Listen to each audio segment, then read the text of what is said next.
ഞങ്ങളുടെ ഓറഞ്ചും യെല്ലോയും ചേർന്ന ഒരു ജമന്തിയാണ്. ഇതാണ് ഞങ്ങളുടെ സീനിയപ്പൂ. ഇത് മഞ്ഞത്തെറ്റി, ഇത് വയലറ്റ് തെറ്റി.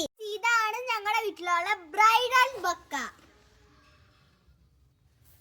ഈ പൂവിന്റെ പേരറിയാവുന്നവരൊന്ന് കമന്റ് ചെയ്യണേ. പിന്നെ അതിന്റെ തന്നെ ഒരു വലിയ പൂവുണ്ട്, അടീനിയ. പക്ഷെ ഞങ്ങൾക്ക് കുറെ പൂക്കൾ ഉണ്ടായിരുന്നു, കുറെയൊക്കെ പൊഴിഞ്ഞു പോയതാ. ഇതൊക്കെ പിന്നെ ഞങ്ങളുടെ അമ്മയുടെ പൂക്കളാണ്. ഞങ്ങളുടെ വീട്ടിലെ അടീനിയ. ഇതിന്റെ പേരറിഞ്ഞൂടാ, പേരറിയാവുന്ന ആൾക്കാരൊക്കെ കമന്റ് ഇടണേ. ഇതെല്ലാ മാസത്തിലും